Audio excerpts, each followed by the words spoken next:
लोगों को जेलों के अंदर डाला है। और ये जंग में भी जो चीज़ नहीं होती, जो दुश्मन को भी आप दुश्मन के साथ भी नहीं कर सकते, ये आज आपके अपने लोगों के साथ ये हो रहा है। और आपने इखलाकियात का क्या पाकिस्तान में हालात रहेंगे जब आप जुर्म जिनको कन्विक्शंस हुई हुई हैं, जिनको आपको पता है कि उनके पास चोरी शुदा मैंडेट भी है और पाकिस्तान के ऊपर उनके इक़्तिदार की कोई छुपी ढकी छुपी बात नहीं है कि उनका क्या पीछे उनके ऊपर किस किस्म के केसेस थे और किस किस्म के मनी लॉन्ड्रिंग के केस, उनको आपने इक़्तिदार में बैठाया। जब आप वो इक़्तिदार में बैठेंगे तो पाकिस्तान की इखलाकियात भी आप ख़त्म कर रहे हैं। क्योंकि जब औरतों के साथ ये होगा, कहते जैसे हमारी पीटीआई की जो सपोर्ट करती थी उन औरतों के साथ हुआ, जैसे बुशरा बीबी के साथ हो रहा है, जैसे मेरी फैमिली के साथ हो रहा है। ये इसका आप ये एग्ज़ाम्पल लोगों के सामने करना चाहते हैं कि अगर आप लोग डर के घर में नहीं बैठोगे तो ये देखो हम तुम्हारी औरतों के साथ क्या करेंगे। किसी की बीवी को कभी जेल की। और ये भी कहा कि किसी की बीवी को इस्तेमाल नहीं किया गया कि उनको जेल में डाल के इस्तेमाल किया जाए इमरान खान के ऊपर प्रेशर डालने के लिए। तो ये इमरान खान का पैगाम था, वो मैंने आप तक भेज दिया। हाँ, और आखिरी चीज़ इमरान खान ने कहा है कि जो 27 का जलसा पेशावर में होना है, मैं चाहता हूँ पूरा पाकिस्तान भरपूर तरीके से, मैं डायरेक्ट लोगों को कह रहा हूँ, मैं डायरेक्ट अपने कौम को कह रहा हूँ, पूरा पाकिस्तान उसके अंदर हिस्सा ले। और आप और पार्टी को भी ये भी कहा है कि सारे मुत्तहिद होकर आप फोकस करें 27 के लिए। इमरान खान का पैगाम ये आसिम मुनीर के लिए है। उन्होंने ये कहा है कि आप जो हमारे साथ, मेरे साथ और बुशरा बीबी के साथ जेल के अंदर हो रहा है, ये मेंटल टॉर्चर है। आप ये इसलिए कर रहे हैं ताकि मैं टूट जाऊं। हमारे साथ जहाँ पे जो जैसे सारा कुछ बंद है, मुलाकातें सारी बंद हैं, फैमिली के साथ मुलाकातें बंद हैं, इस वक्त उनको किताबें नहीं दी जाती, बच्चों से बात नहीं करने जाती, और सॉलिटरी कन्फाइनमेंट में बुशरा बीबी और इमरान खान दोनों हैं। तो उन्होंने ये कहा है कि अगर आपका ख्याल है कि मैं या बुशरा बीबी टूट जाएंगे, हमने ला इलाहा इल्लल्लाह कलमा पढ़ा हुआ है और हमने ये अहद किया हुआ है कि यजीदियत और फिरौनियत के आगे सर नहीं झुकाएंगे क्योंकि ये शिर्क है। इसलिए इस चीज़ को जब तक हम जिंदा हैं, हम कभी भी अपना सर यजीदियत और फिरौनियत के आगे नहीं झुकाएंगे। दूसरा पॉइंट उन्होंने बताया है, दूसरा जो उनका पॉइंट था वो था याह्या खान के ऊपर, कि जनरल याह्या खान ने जब इक़्तिदार, वो फौज ने याह्या खान को इलेक्ट नहीं किया था, फौज के ऊपर जब उन्होंने फौज का कंधा इस्तेमाल करके ये अपनी पोजीशन इस्तेमाल की, उन्होंने ये सोचा था कि मैं अपना 10 साल अपना इक़्तिदार लंबा करूँगा, लेकिन वो इलेक्ट होकर नहीं आए थे। लेकिन उसके बाद क्या हुआ, उन्होंने जुल्म का निज़ाम शुरू किया, और जब ये इस किस्म की चीज़ आप जुल्म करते हैं, उसके नताइज देख लें कि पाकिस्तान टूट गया। अब आसिम मुनीर साहब, आपको मैं ये कहना चाहता हूँ कि आप इस वक्त फौज ने आपको इलेक्ट नहीं किया है, आप ये सोच रहे हैं कि आप फौज के कंधे के ऊपर आप यहाँ पे 10 साल बैठेंगे तो पाकिस्तान के अंदर जो इस वक्त हालात जा रहे हैं, आप उस पर पहले फोकस करें कि आपने इस इक़्तिदार को लंबा करने के लिए क्या क्या कुछ नहीं किया। पहले जमहूरियत, पहले आपने 9 मई किया जो फॉल्स फ्लैग था, ताकि आप पीटीआई को उस बहाने से मुकम्मल तौर पे क्रश कर दें। लेकिन जब इलेक्शन हुए तो लोगों ने, पीटीआई ने इलेक्शन स्वीप किया, अगले दिन आपने यही इलेक्शन पीटीआई का चोरी करके और आपने दे दिया जो दूसरी लोग थे, जो सजाशुदा लोग थे, उनको आपने ये दे दिया।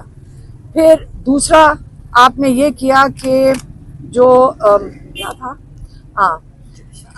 फिर आपने ये किया कि जो जजेस थे आपने जजेस को कंट्रोल करना चाहा, जजेस को कंट्रोल करने के लिए आप 26वीं अमेंडमेंट में लेकर आए। उस अमेंडमेंट से आपने जजेस को एक सरकारी डिपार्टमेंट बना दिया, उनको आपने कंट्रोल में ले आए। तीसरा आपने मीडिया को मुकम्मल तौर पे आपने कंट्रोल में ले आए।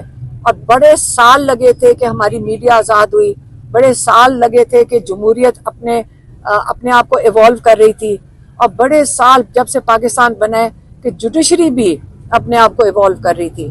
तो आपने ये तीनों चीज़ों को इस वक्त आपने बिल्कुल रूल ऑफ लॉ को ख़त्म कर दिया, आपने जमहूरियत को ख़त्म कर दिया, और आपने जो ह्यूमन राइट्स अब्यूज़ है, जो इस वक्त पाकिस्तान में जो जुल्म की आपने दास्तानें इस वक्त खुली हुई हैं जब से 9 मई हुआ है, वो तो आज सबके सामने है। चौथी चीज़ इसमें जो हुआ है पाकिस्तान में, कि सबसे बड़ी चीज़ है कि इस वक्त पाकिस्तान में सबसे कम इन्वेस्टमेंट आई है, जो पूरी पाकिस्तान की तारीख में सबसे कम इन्वेस्टमेंट इन्हीं वजूहात से कम हो गई है। उसका नतीजा क्या हुआ है? उसका नतीजा ये हुआ है कि आपकी जो 45% लोग गुर्बत की लकीर से नीचे चले गए हैं। आपने जो अब तक का जितना पाकिस्तान ने कर्जा लिया था, आपने 3 साल में इस हुकूमत ने उतना ही कर्जा पाकिस्तानियों को उतने ही कर्जा डबल करके, मैं क्या मैं 47 बिलियन था पहले, अब कोई 90 बिलियन तक चला गया है। आपने इस कौम को दुगना कर्जा करके मकरूज कर दिया है। और हाँ, और इसके बाद जो एक बहुत अहम पॉइंट है वो अफगानिस्तान का है। उन्होंने फिर से, मैं ये 4-5वीं दफ़ा ये कह के भेजा है, उन्होंने कहा कि देखें, जैसे आप इक़्तिदार में जब आप चीफ बने हैं, सबसे पहले आपने अफगानिस्तान के खिलाफ धमकियां दी हैं उनको। उसके बाद आपने जो यहाँ अफगानी थे उनको धक्के देके तकरीबन पाकिस्तान से उनको निकाला गया है। उनके बच्चे वो 3-3 नस्लों से यहाँ बैठे थे, उनको निकाला गया। फिर ना आपने वहाँ बमबारी की। आप ये चाहते थे कि वहाँ से पाकिस्तान के ऊपर अटैक हो और आप ये कह सकें कि हमारे पाकिस्तान में दहशतगर्दी हो रही है। और आप जो बाहर लॉबीज हैं जो एंटी तालिबान हैं, आप उनको बता सकें कि आप हैं वो मुजाहिद जो दहशतगर्दी के खिलाफ जंग लड़ेंगे। ये बाहर की लॉबीज जो एंटी तालिबान हैं या जो बाहर इंटरनेशनल लोग हैं, उनको बैकफुट पे डालने के लिए कि मैं ही हूँ जो इस वक्त दहशतगर्दी का मुकाबला करूँगा। इमरान खान ने कहा है कि देखें, एक मैंने प्रेडिक्शन की थी इलेक्शन से पहले, जब सबका ख्याल था कि पार्टी क्रश हो गई है और लोगों को आपने घरों में घुस के कितनी आपने वहाँ पे लोगों को धमकियाँ मिल रही थी, लोगों को उठाया जा रहा था, तब मैंने प्रेडिक्ट किया था कि पीटीआई क्लीन स्वीप करेगी। और आपको पता है कि वो बात सही हुई 8 फरवरी को।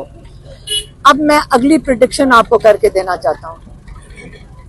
अगली ये है कि अब वो वक्त बड़ी जल्दी से आ गया है और आ रहा है जिस वक्त पाकिस्तान में इन सारी वजूहात की वजह से, इस जुल्म के निज़ाम की वजह से, मईशत की वजह से, और जो आपके लोग जो नाइंसाफ़ी की वजह से, अब हालात तेज़ी से उस तरफ जा रहे हैं जहाँ पे पाकिस्तान में वही हाल होगा जो श्रीलंका में हुआ, जो बांग्लादेश में हुआ, और जो अब थोड़े दिन पहले नेपाल में हुआ है।